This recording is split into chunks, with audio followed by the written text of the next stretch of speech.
Oke, bismillahirrahmanirrahim. Assalamualaikum warahmatullahi wabarakatuh. Selamat datang dan terima kasih kepada bapak-bapak dan ibu-ibu sekalian.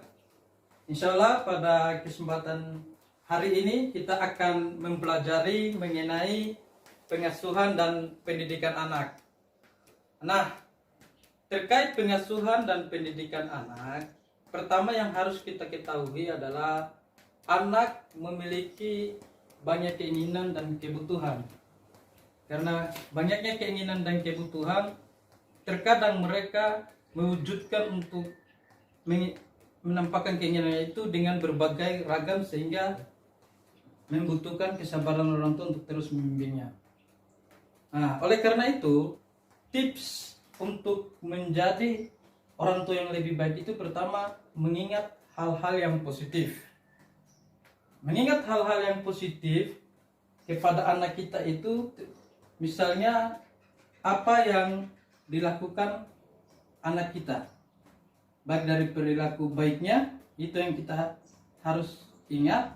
Yang kemudian mengingat hal-hal yang positif ini bisa menimbulkan rasa kasih sayang kepada anak, karena penampakan keburukan anak kita sudah lupakan. Yang kedua, sejalan antara perbuatan dan perkataan. Sejalan antara perbuatan dan perkataan ini maksudnya seperti ini.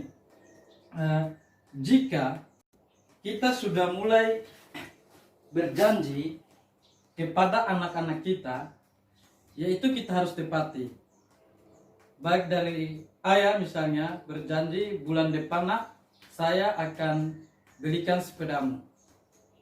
Otomatis bulan anak itu dia akan mengingat, apalagi itu yang berkaitan dengan kebutuhannya.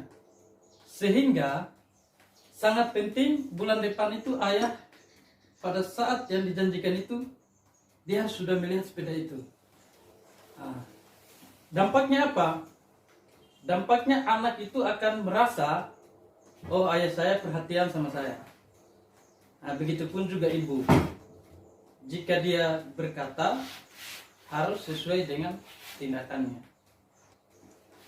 Yang ketiga, selalu berusaha melihat hal positif yang ada dalam diri Anda. Kita harus melihat hal-hal positif yang ada di dalam diri kita. Apa saja yang telah kita lakukan dan apa saja yang telah kita perbuat. Yang keempat, bersikap dan bertutur kata penuh kasih sayang tanpa kekerasan. Terkadang orang tua tidak memahami maksud dari kekerasan itu. Kita hanya menampakkan bahwa kekerasan itu misalnya memukul. Kekerasan itu misalnya mencubit. Padahal meneriaki anak itu adalah kekerasan. Dia akan mengingat sehingga teriakan yang begitu keras, dia akan teringat ini merupakan hal yang biasa bagi saya, karena mendapat pelajaran dari situ. Kita membimbing anak itu menjadi pengasuh.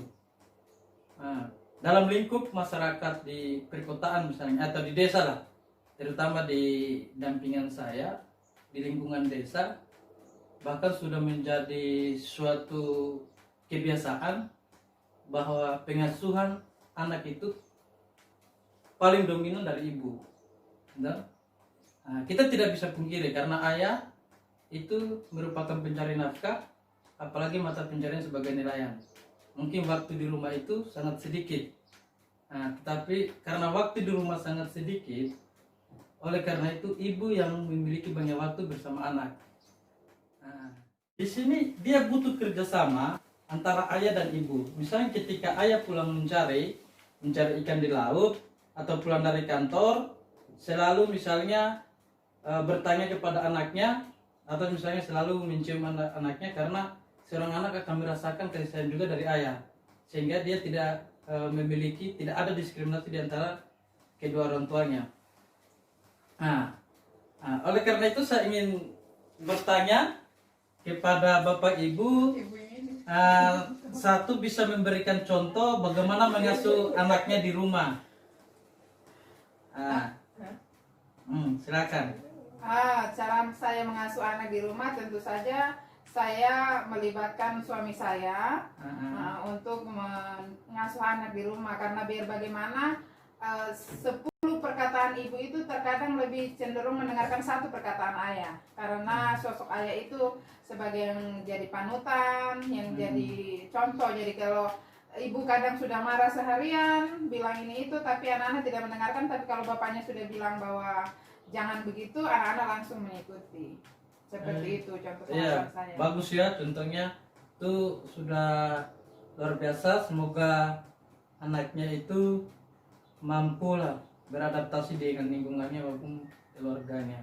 Ada yang lain lagi? Siapa tahu ada yang lain, Bapak Ibu? Ya, terima kasih atas kedatangannya. Semoga kita bisa berjumpa lagi dalam keadaan sehat-sehat walafiat. Amin ya rabbal alamin. Saya akhiri dengan wabillahi taufiq wal hidayah. Wassalamualaikum warahmatullahi wabarakatuh. Waalaikumsalam warahmatullahi wabarakatuh.